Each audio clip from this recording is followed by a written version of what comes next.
এখন নেই, এই সুযোগে আমি ওর ফুটিটা একটু খেয়ে নিই। বেশ ভালোই খেতে মজাটা। আমি ভাবছিলাম যে এটা কিরাম খেতে হয়, আসলে ও তো খায়, আমি তো আর খাই না, তাই আমি ভাবলাম আমি এখন আসছে। ও মা, কি হয়েছে? তুমি কি আমার মাজা ফুটি দেখেছো? না, চিল্লাচ্ছিস কেন? আমি কোনো মাজা ফুটফুটি তো দেখিনি। আমি আমার মাজা ফুটি খুঁজে পাচ্ছি না, তুমি আমার আচ্ছা মাজা দেখ, ফুটি খুঁজে দাও। ফ্রিজের মধ্যে আছে মনে হয়। না, তুমি হাতে বেঁধে এটা কি লুকিয়ে রেখেছো? আমি কোথায় লুকিয়ে রেখেছি? আমি এবার হাতটা কি? পিছনে করে আছি। না, না, একটু দেখো কি পেছনে আছে। কোথায় পেছনে না, আছে? দেখবো আমি। না, পেছনে কোথায়? না, রাখো, ওফ দেখো। বাবা, এটা কি?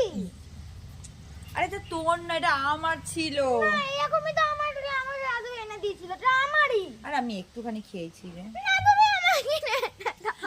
আরে বাবা, তোকে আমি কিনে এনে দেবো, না, চিল্লাস না। এক্ষুনি। আরে এইটুখানি খেয়েছি, তুই খা না। না, আমাদের নেই, শেষ হয়ে গেছে। এর আছে অনেকটা। না, নেই, আমি তুই এইটুখানি হাঁকা, খাবো এরা না। হাঁকা, আমি এইটুখানি খাবো হাঁকা, আমি না। ঢেলে দিচ্ছি।